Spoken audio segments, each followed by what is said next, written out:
세상에 떠도는 기묘한 괴담들. 첫 번째 이야기. 나의 고모 할머니는 무당이었고 고모는 엄마를 싫어했다. 제가 초등학교 때니까 벌써 20년이 넘었네요. 그때 일은 아직도 생생합니다. 고모는 저희 어머니를 굉장히 싫어했습니다. 이유는 모르지만 다른 가족들하고는 잘 지내는데 저희 어머니만 미친 듯이 싫어했습니다. 저희 집은 대가족이라 제사 전날이면 며느리들과 할머니들이 다 모여서 음식을 했는데 아직도 생생합니다. 학교를 다녀왔는데 고모가 어머니께 뜨거운 프라이팬을 들고 뛰어가는 모습을 말이죠. 어머니는 계단으로 급하게 피하셨고 할머니께서 고모를 말려서 진정은 됐지만 씩씩거리면서 입에 담지도 못할 말을 했습니다. 평소엔 착하디 착한 고모인데 말이죠. 그런데 이상한 건 고모 할머니께서 고모를 데리고 나가신 겁니다. 집안의 문을 닫아놓고 단둘이 나가셨습니다. 어린 저는 호기심에 문틈 사이로 그 모습을 보았고 어머니께 끌려 나왔지만 그 모습만은 생생합니다. 고모 할머니께서 고모의 등을 툭툭 두드리며 이제 그만하고 나가 라고 말씀하셨죠. 당시 저는 크게 생각하지 않았습니다. 고모는 하루에 약을 한 알씩 먹습니다. 병원에서는 분노조절장애라고 말하면서 신경안정제를 처방해 주는데요. 그 약을 먹으면 하루 동안은 괜찮습니다. 그런데 이상한 건 분노조절장애는 모든 사람에게 공통적으로 화를 참지 못해야 하는데 고모는 꼭 저희 어머니에게만 그랬습니다. 그것도 화를 안 내도 되는 상황. 그러니까 말을 한마디도 안 하거나 마주치지도 않았는데 보자마자 죽이려고 들었습니다. 저희 어머니 옆구리에는 아직도 칼에 찔린 흉터가 남아있어요. 제가 고등학생 때 드디어 일이 터졌습니다.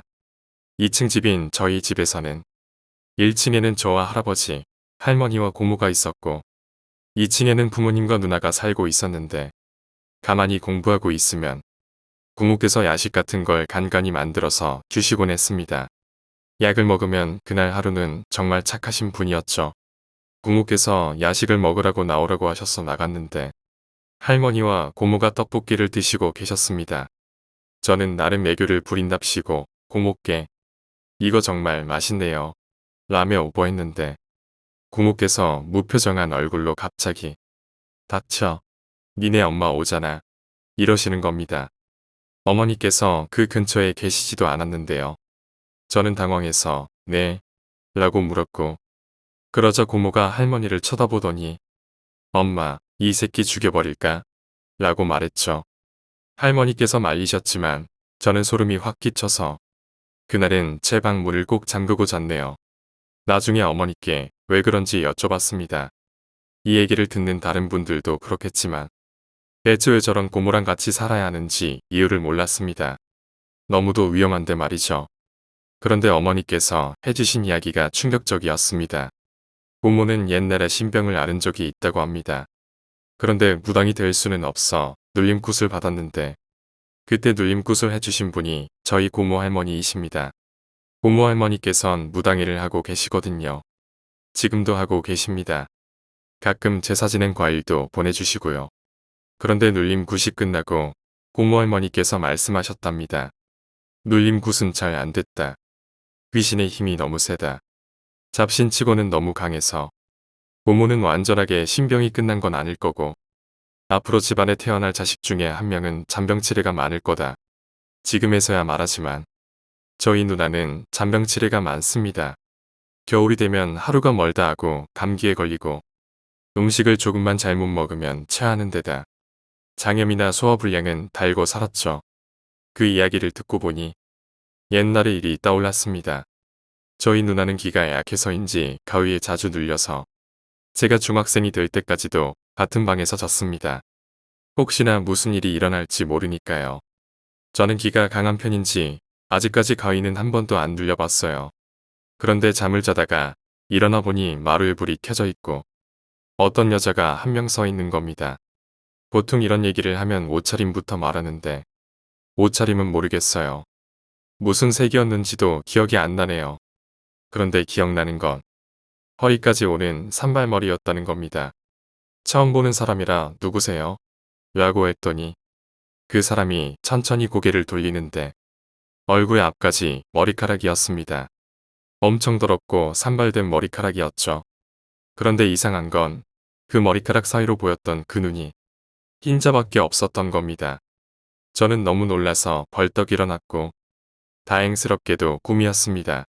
그리고 다음날 누나에게 그 얘기를 장난스럽게 했는데 누나가 안색이 하얗게 질리더니 하는 말이 그거 내가 가위 눌릴 때마다 나오는 귀신이야. 가위 눌릴 때마다 똑같은 귀신이 계속 나온다고 하더라고요. 중학생 때라 해프닝으로 넘겼는데 고등학생 때 고모 이야기를 들으니 뭔가 연관되는 느낌이었습니다. 그 뒤로 누나 방에는 사방에 부적이 붙어 있습니다. 고모는 약만 먹으면 굉장히 착한 분이라 결혼하셔서 출가하셨고 누나는 잔병치레는 많지만 더 이상 가위는 안 눌린다고 합니다. 저도 귀신과 관련된 경험은 그게 끝이었죠. 저희 집안이 조금 독특한 집안일까요? 귀신은 안 믿는 편인데 이런 일들을 연관시켜서 생각해보면 귀신이 있다고 생각되기도 합니다. 두 번째 이야기, 귀신 나오는 자취방. 비가 기숙사 생활을 하다 룸메이트와 사이가 안 좋아져서 자취방을 싸게 구했습니다. 학교 근처이기도 하고 주위의 교통편도 꽤나 편하게 뚫려있는 명당 중의 명당인데 운이 좋게 그 자리를 구했다고 합니다. 가격이 너무나 싼 것이 뭔가 꺼림칙한 느낌은 들었지만 별일 없겠지 하고 넘어갔습니다. 그리고 1년 동안은 별일이 없었습니다. 그런데 어느 날부턴가 비의 모습이 보이지 않았습니다. 강의는 물론이고 어느 곳에도 보이지 않았습니다. 비에 절친한 친구였던 A는 비가 걱정이 되었으나 뭔가 집안에 급한 볼일이 있어서 어딜 갔겠거니 하고 걱정을 하지 않았다고 합니다. 5일이 지났습니다. 드디어 A는 불길한 예감이 들기 시작했고 B의 자취방을 찾아갔습니다.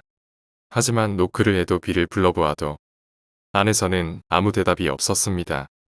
B가 정말 어디 갔나라고 생각하고 그냥 가보려다가 무심코 자취방의 문고리를 돌렸는데 의외로 문이 잠겨져 있지 않았다 합니다.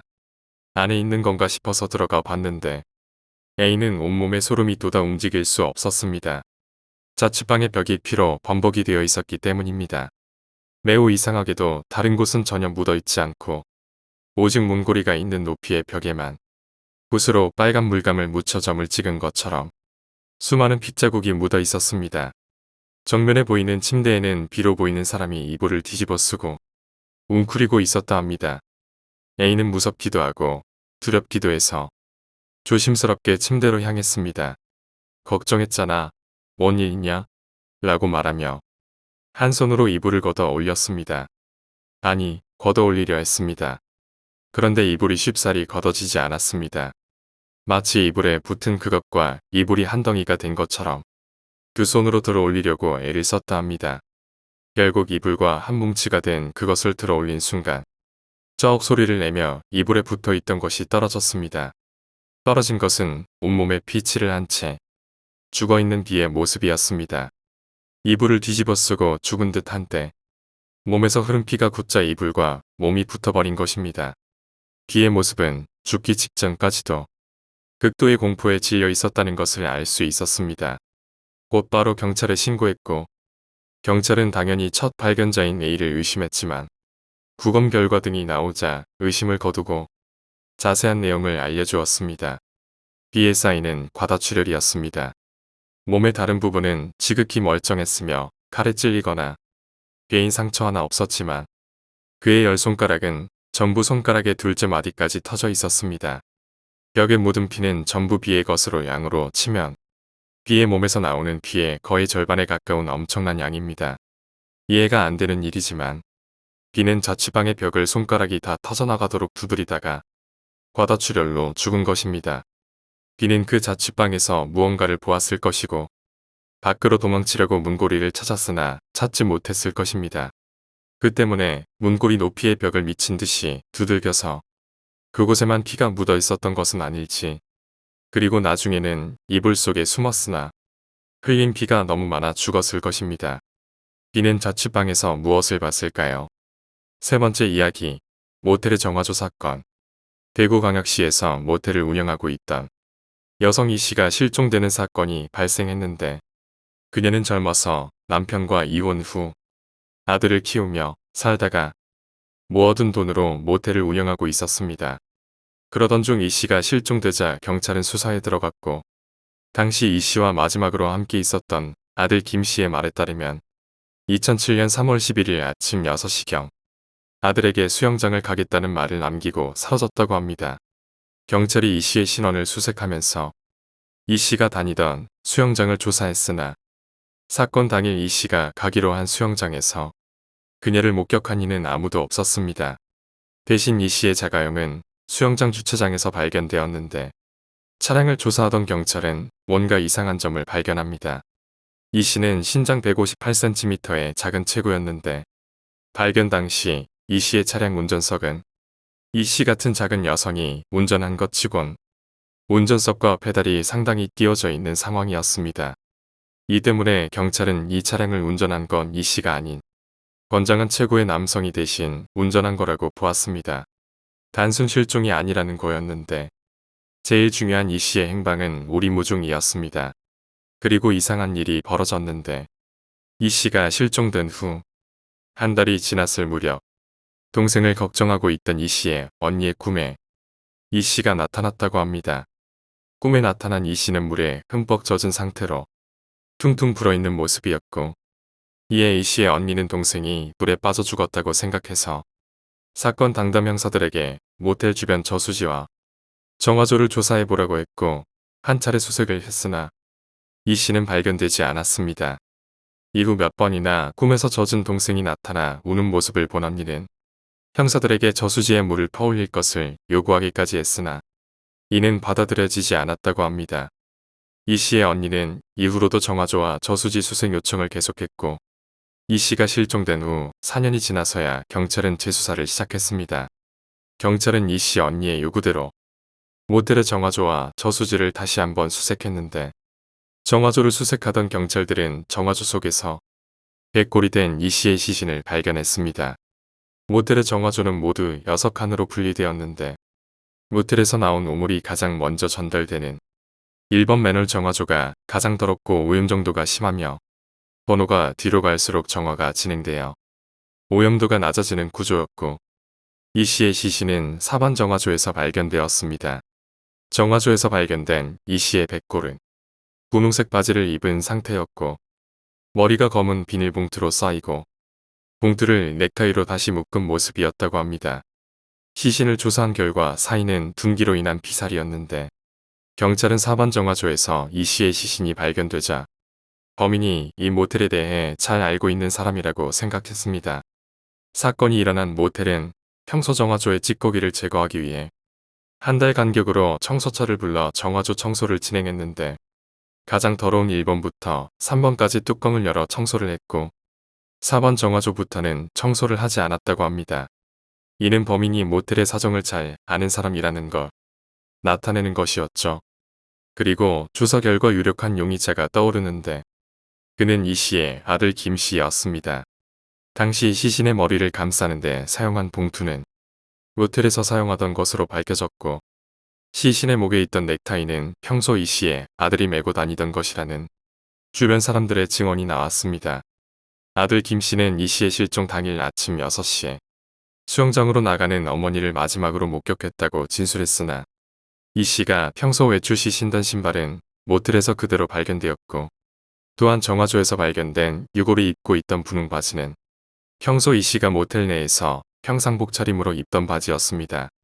더군다나 이 모텔은 누군가가 모텔 입구로 들어오는 것을 감지하는 센서가 장착되어 있었기에 이 센서를 피해 모텔로 들어오는 방법은 도로에서 모텔 쪽으로 나 있는 벽을 넘는 방법뿐인데 이 벽은 높이가 상당해 사람들 눈에 안 띄게 타고 넘어들어 갈 수도 없었기에 외부의 침입자가 이 씨를 죽여서 청소를 안 하는 정화조의 시신을 유기한다는 건 사실상 불가능했습니다. 모텔 종업원의 말에 따르면 이 씨와 아들 김 씨는 사건 직전까지 다툼이 잦았는데 이 씨의 아들 김 씨는 학교를 그만둔 후 어머니와 같이 모텔을 운영했지만 사건이 일어나기 2년 전부터 범죄에 빠졌고 이 때문에 어머니인 이 씨와 수시로 다투었다고 합니다. 이런 증거와 진술을 바탕으로 경찰은 모텔의 감시 상황을 조절할 수 있는 아들을 범인으로 보고 새벽에 아들이 어머니와의 다툼 끝에 우발적으로 어머니를 살해하고 시신을 정화조에 유기했다고 주장하며 아들을 체포했습니다.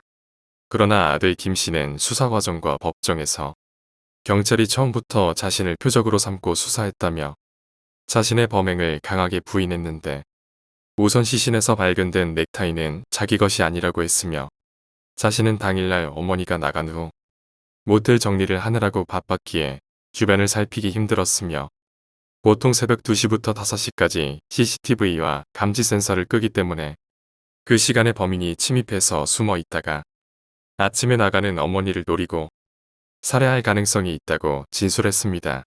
아들이 유력한 용의자로 보였지만 증거인 이 씨의 시신이 이미 백골이 된 상태라 범인에 대한 증거를 찾지 못했습니다.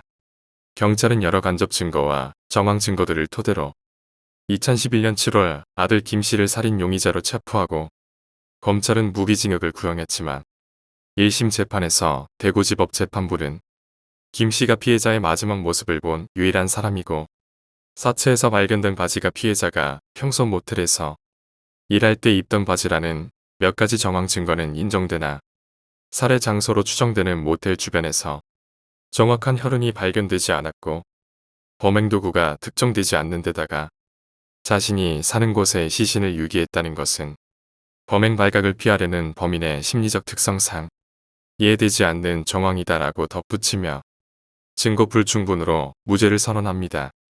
이에 검찰은 불복해 항소를 했으나 2013년 11월 28일 열린 2심에서도 법원은 경찰의 항소를 기각하고 증거 불충분의 이유로 무죄 판결을 유지합니다. 결국 김 씨는 풀려났고 모텔을 팔고 다른 곳으로 이사를 갔습니다. 동생의 시신 수색을 요청했던 언니는 시신을 빨리 찾았으면 이런 원통한 일은 없었을 거라고 분통을 터뜨렸다고 하네요. 네 번째 이야기, 산노루.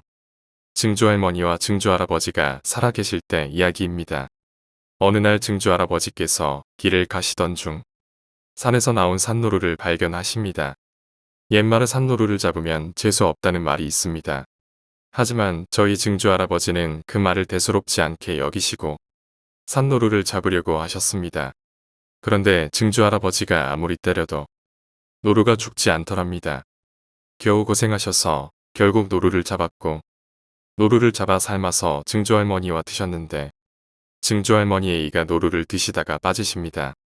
다음날 할아버지 차를 타고 치과를 갔다가 오시던 중 차량이 급발진해서 눈에 차량이 떨어지게 됩니다.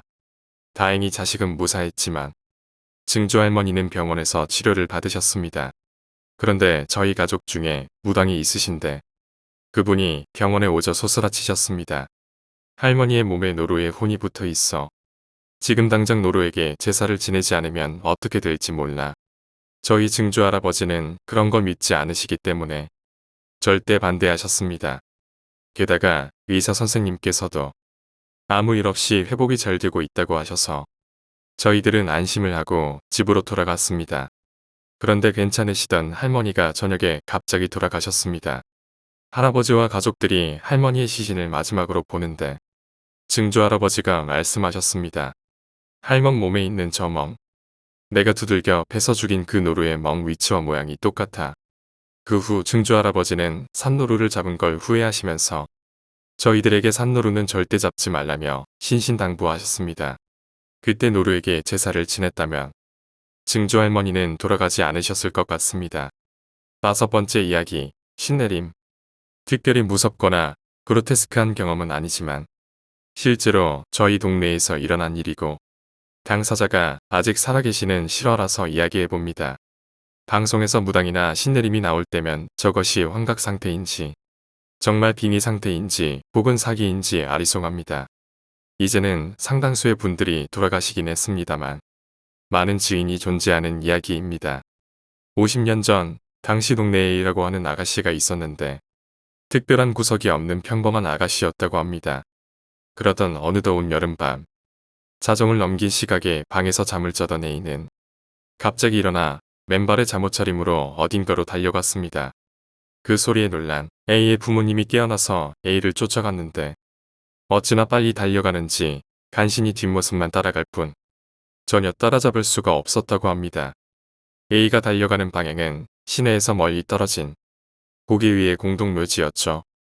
이 공동묘지는 제가 어릴 때도 존재했으나 모두 이장하고 지금은 시에서 환경조성 사업을 벌여 꽃밭이 되어 있습니다.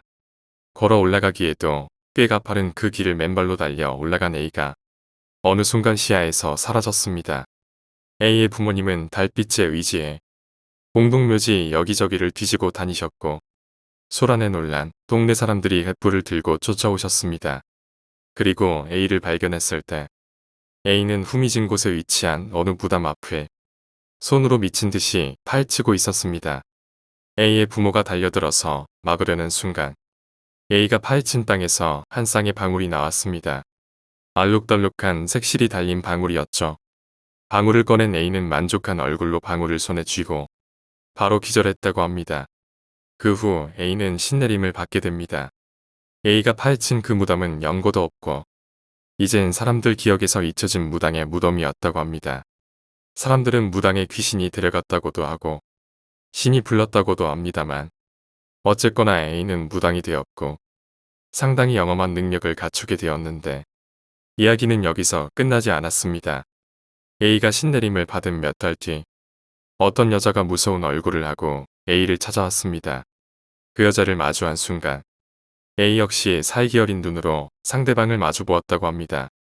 당시 곁에 있던 A의 가족은 그 여자를 일면식도 없는 사람이라 하였고 점을 보러 왔던 사람들도 흉흉한 분위기에 아무 말도 하지 못했습니다. 한참을 서로 노려보다가 A를 찾아온 여자가 입에서 거품을 흘리며 그대로 쓰러져 기절했습니다. 사람들이 모두 놀라서 다가가려는데 A가 쓰러진 여자의 허리춤을 뒤지더니 달갛고 파란 천으로 만들어진 주머니 하나를 꺼내들었습니다. 그 안에 들어있는 건 매우 오래된 엽전이었죠. A는 아무렇지 않게 그 주머니를 자신의 허리에 찼고 잠시 후 여자가 깨어났을 때 자신이 무슨 일을 했는지 전혀 기억을 못했습니다. 여자의 집은 꽤 먼 곳에 있었고 자신이 왜 여기 왔는지도 모르고 있었는데 나중에 들은 얘기로는 그 여자 역시 같은 무덤에서 그 엽전을 가져갔다고 했습니다. 한 명의 무당이 남긴 두 가지 물건을 두 사람이 차지하고 남은 하나를 차지해서 온전한 한 쌍을 만들기 위해 싸웠다.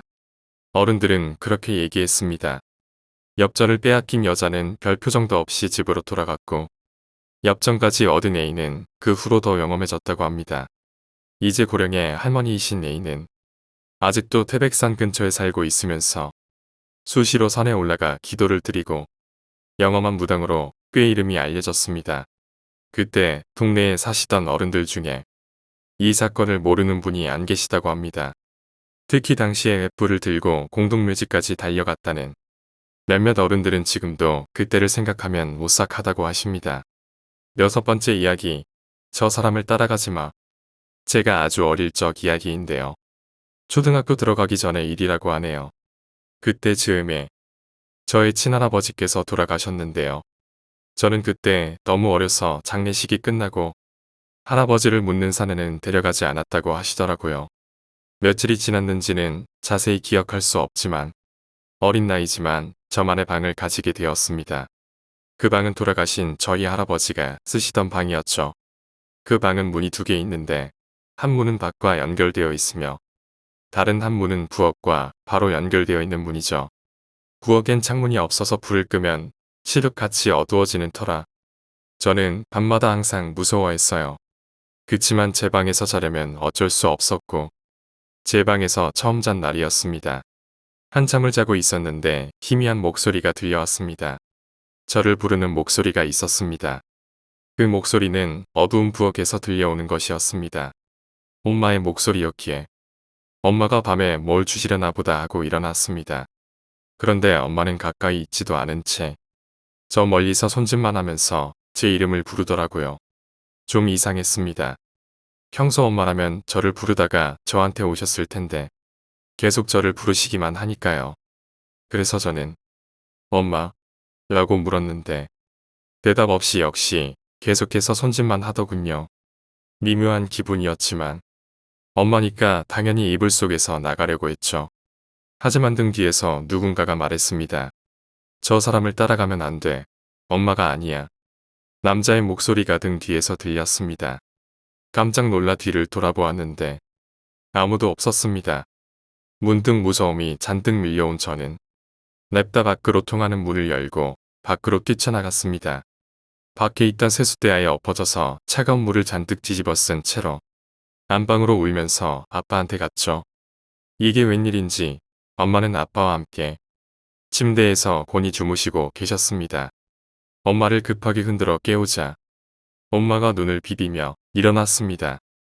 의아한 듯 저를 보며 왜 왔냐고 물었고 저는 덜덜 떠는 채로 부엌에 누가 있다고 무서워 죽겠다고 말했습니다.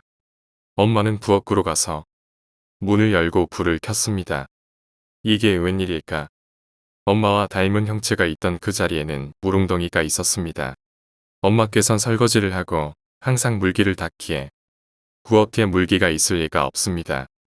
그런데 그 엄마가 있던 자리에 누가 물을 부어놓은 그 웅덩이가 있었습니다. 만약 엄마가 아닌 닮은 형체가 있던 그 자리, 그 형체에게 아무 생각 없이 갔더라면 저는 어떻게 되었을지 지금 생각해보면 무척 오싹합니다. 저에게 엄마가 아니니까 가지 마라고 말했던 그 사람은 아마도 돌아가신 할아버지가 아닐까 생각이 됩니다. 장례가 끝났지만 할아버지 방엔 아직 할아버지가 계셨던 게 아닐까 싶어요. 저는 거의 기억이 없지만 제가 하나뿐인 친손자라서 아기 때부터 무척 예뻐하고 식사 후엔 언제나 절 데리고 바깥 바람을 쐬어주러 다니시는 게 유일한 즐거움이셨대요. 할아버지께 너무 감사드리는 일입니다. 7번째 이야기, 연구실의 유령. 2008년에 대학원 학위 과정 중에 서울대학교 의과대학 연구실 건물에서 겪은 일입니다. 저는 의학 관련 연구실에서 근무를 했었는데 저희 실험실이 2008년에 다른 실험실과는 떨어진 옆 건물로 옮기면서 이상한 경험이 시작되었습니다. 새로 옮긴 건물은 총 3층 건물로 가운데 로비로 들어가면 계단과 엘리베이터가 있고 1층 왼쪽으로는 법의학교실, 계단 옆으로는 여자 화장실, 왼쪽으로는 시체 냉동고실이 있었습니다. 2층이 저희 실험실이 이사한 곳이었고 3층은 해부학 실습실이었습니다. 제 실험은 새벽까지 해야 하는 실험이 많아서 새벽까지 홀로 연구실에 남아 있어야 하는 경우가 많았습니다. 사람들이 다 퇴근한 늦은 저녁 시간이 되면 창문이 모두 닫혀 있는데도 불구하고 연구실 건너편에서 끼익하는 의자 돌리는 소리가 나곤 했습니다. 소리가 나는 곳으로 가보면 조용해지고 다시 제자리로 돌아오면 다시 의자 돌리는 소리가 나곤 했었습니다.